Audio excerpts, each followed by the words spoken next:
नहमदुहु व नुसल्ली व नुसल्लिमु अला रसूलिल करीम। अस्सलामु अलैकुम व रहमतुल्लाहि व बरकातुहू।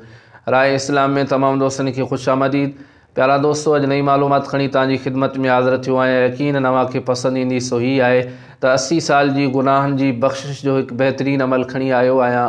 उन खां अॻु में अवां सां गुज़ारिश आहे त जेकॾहिं अवां असांजो चैनल सब्सक्राइब न आहे कयो त असांजे चैनल खे सब्सक्राइब कयो ऐं गॾोगॾु घंटी जे निशान ते क्लिक कयो ताजो असांजी हर अचण वारी नई मालूमात तव्हां ताईं आसानी सां पहुची सके। प्यारा दोस्तों, हज़रत अबू हुरैरा रज़ी अल्लाह ताला अन्हु खां रिवायत आहे त नबी पाक सल्लल्लाहु ताला अलैहि वसल्लम फरमायो त जेको शख़्स जुमे जे ॾींहुं असर नमाज खां बाद पंहिंजी जॻह तां उथण खां अॻु में जेकॾहिं ही दुरूद पाक 80 मरतबा पढ़ंदो त उन जा 80 साल जा गुनाह माफ़ थी वेंदा ऐं 80 साल जी इबादत उन जे नामे अमाल में लिखी वेंदी।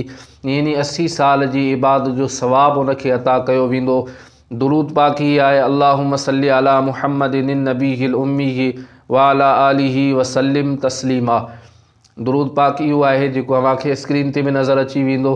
त प्यारा दोस्तों, हिन खे जेकॾहिं असां पढ़ंदासीं ऐं इन ते अमल कंदासीं, यकीनन जेकॾहिं हिन अमल खे असां जारी रखंदासीं त असां बि 80 साल जी असांजी बि गुनाहनि जी बख़्शिश थी वेंदी। ऐं अल्लाह पाक असां तव्हां सभिनी खे अमल जी तौफ़ीक़ अता फ़रमाए। ही हुई अॼु जी मालूमात जेका मूं अव्हांजी ख़िदमत में पेश कई।